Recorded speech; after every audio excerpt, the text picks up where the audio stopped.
So, taking a break from listening to Prepper Now, heading back to the warehouse from doing my route. Long day today, currently short 4 drivers. So I'm doing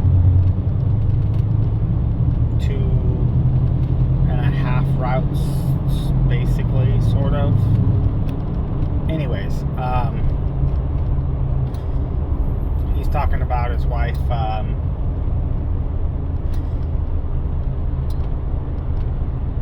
going through some therapy. He didn't use that word, but going to talk to a professional over something that happened with when she was a kid or younger. He didn't say that either. He's keeping it somewhat vague for her privacy, of course.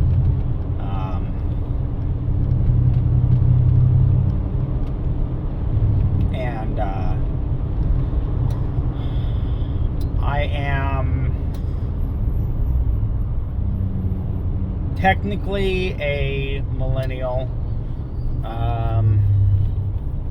Don't necessarily identify, to use the language that's in vogue now, as a millennial, but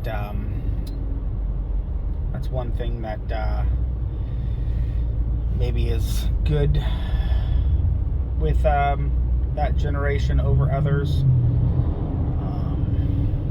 My woman, a couple months younger than me, also technically a millennial, but she has a lot more Gen X, I guess, tendencies than me.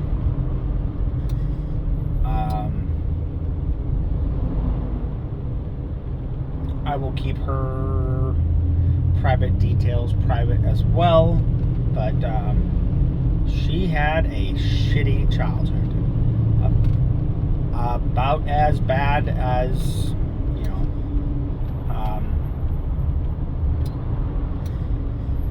as you can imagine.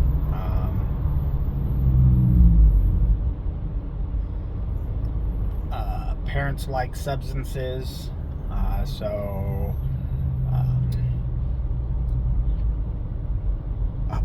the kids were all hungry often.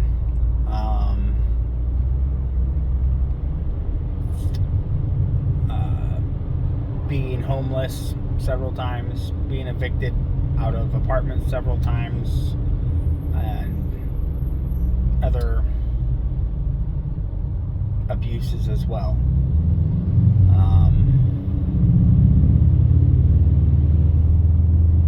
I had a none too pleasant childhood, but didn't deal with some of that.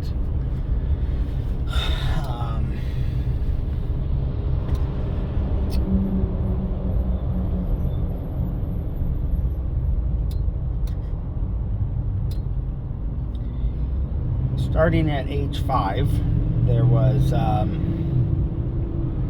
abuse with me, against me, I guess.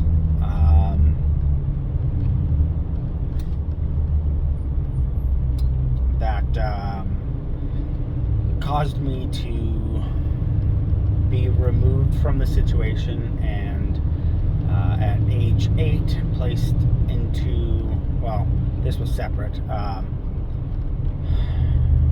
So at age 8, my parents were going through some stuff, and we were placed, all 4 of us were placed in different church foster homes. Not really foster homes, but families within the church. And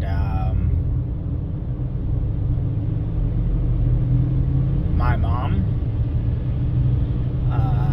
took that as, heck yeah, the kids aren't around anymore, I don't need to stick around. And so she took off and left.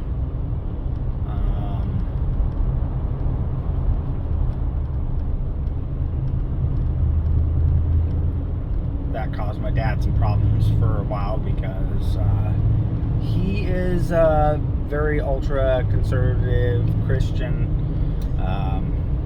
Grew up on a farm. He went to a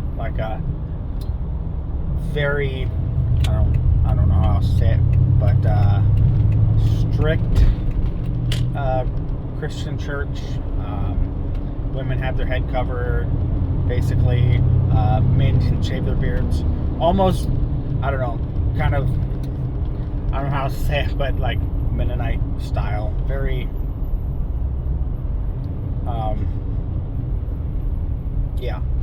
And man is the head of the household.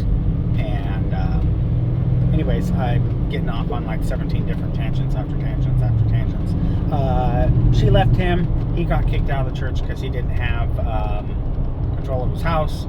He refused to divorce her because that's just not what he believes in. He ended up having to because she took off with the ice cream man down to California. And yeah, I already said about the milkman and the mailman. This was ice cream man. And she was like writing bad checks and like stealing things. And because they were married, my dad was on the hook for it. Basically, he had to pay all the fines and stuff or whatever.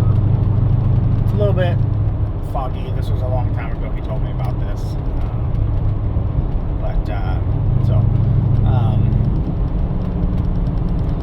while we were in the church homes, like a couple months in, my oldest sister, who has since passed on, special needs, lets slip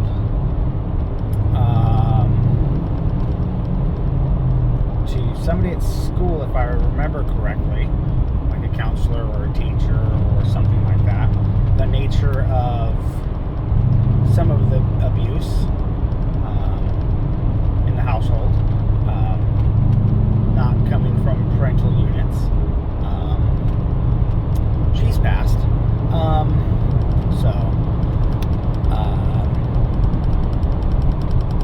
She molested me.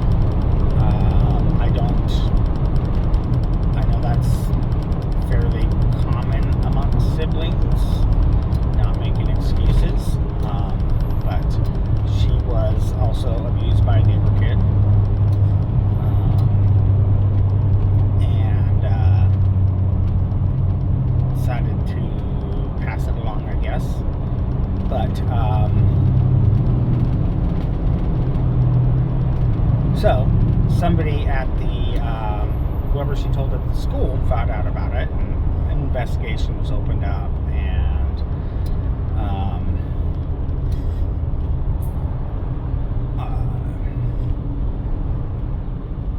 for some reason I had one older sister and two younger sisters. For some reason, the state of Washington decided that I needed to be put into state foster care. So I was put into state foster care, and I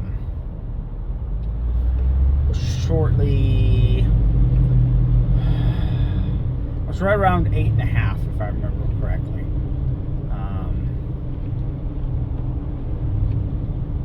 And I stayed there until I aged out.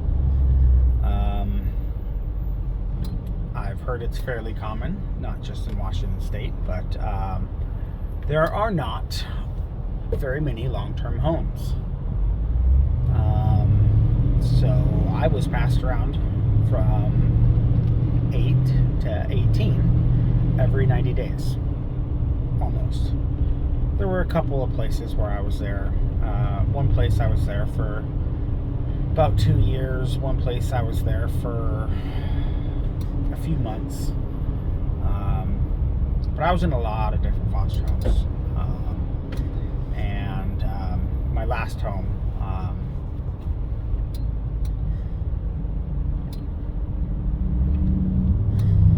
I was there for 4 years. They were talking about adopting me, but my father never gave up parental rights. He was always there, jumping through all the hoops that he had to, supervise visits, parenting classes. Sorry, the camera being uneven is bothering me a little bit. He was always there for me.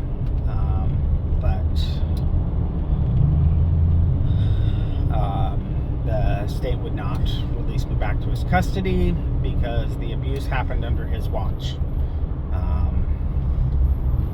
Sorry, Mom. You are still alive.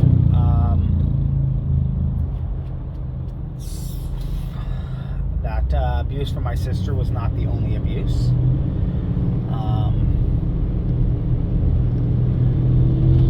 The earliest memory I have is of one of my mother's candy bars going missing.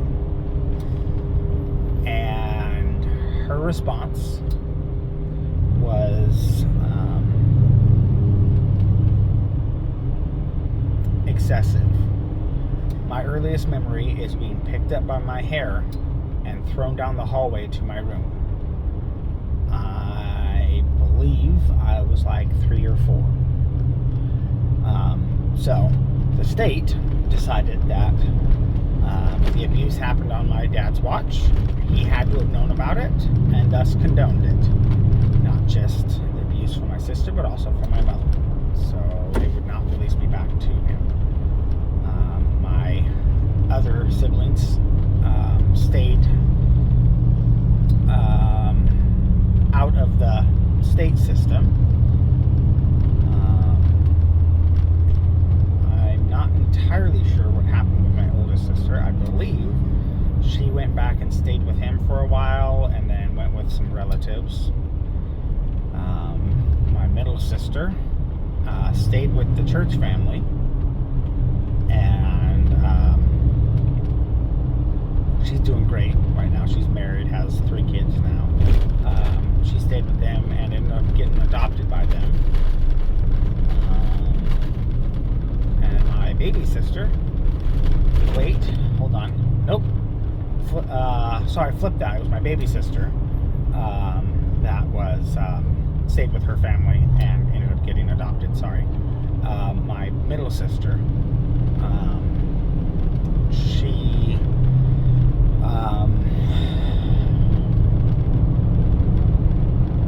got abused in the church home she was in. Yeah. So she got taken out of there, and they were gonna put her in the foster care system, but an aunt and uncle on my mother's side stepped up and took care of her until she turned 18.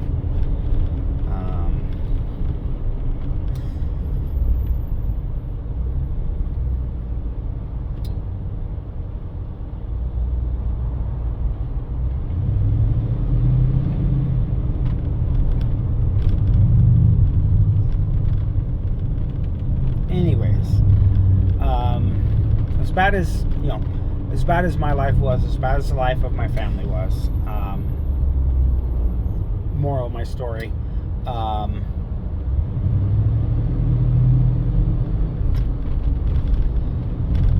my woman's life was worse.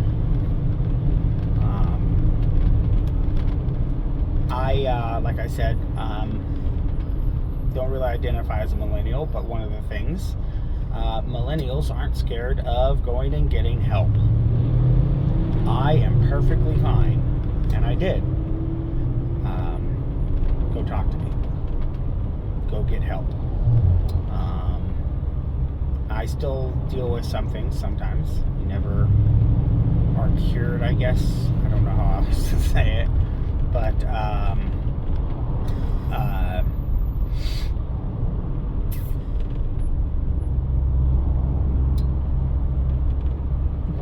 things that I learned. Selective psychopathy, I guess you could sort of call it. Not sociopathy. I don't know for sure, but I can basically turn off my emotions and pain, and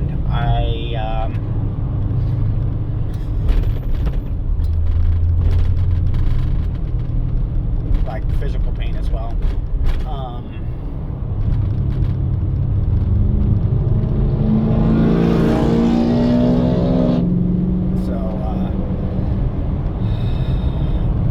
But I went and got help and talked with people.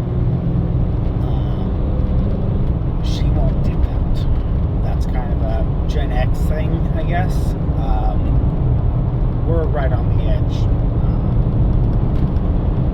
If you believe in that stuff, I don't know. But she won't go get help. Because only crazy people need to talk to therapists.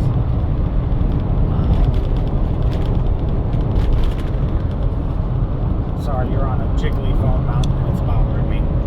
But, and I've tried a couple times, but she won't do it.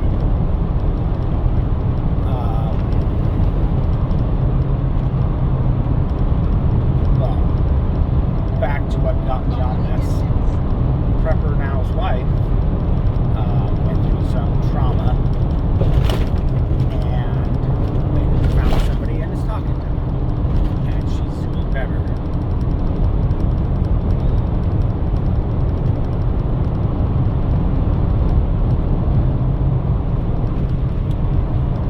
I guess the moral of my story, if you can say that, if I have one, if you're hurting, go talk to somebody. If you need to, shoot me a comment. Find me on Instagram. It's the same name. DM me if you need somebody to talk to. I am not a professional licensed anything. But go find somebody. Go talk to somebody.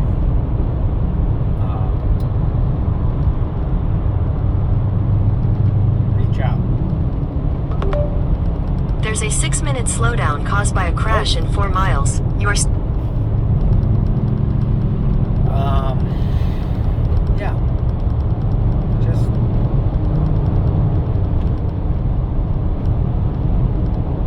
you matter. That's one of the biggest things that talking to somebody helped me with. All this happened to me. It must be because I'm a bad person. And I've made a lot of mistakes in my life.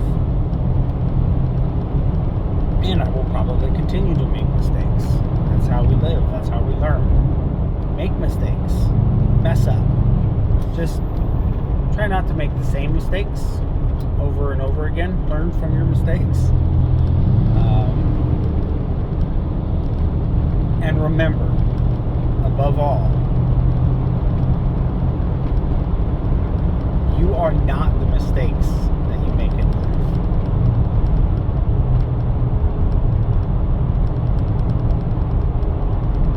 What you do is not who you are.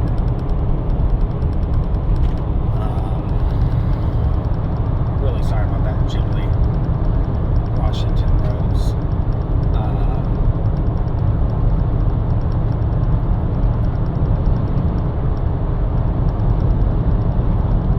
What you do and what you have done is not who you are. I think I've rambled enough, but I'm going to go back to listening to Prepper Now. I guess my takeaway from this is know that you matter. You matter. Have a great day, everyone, and have a great week.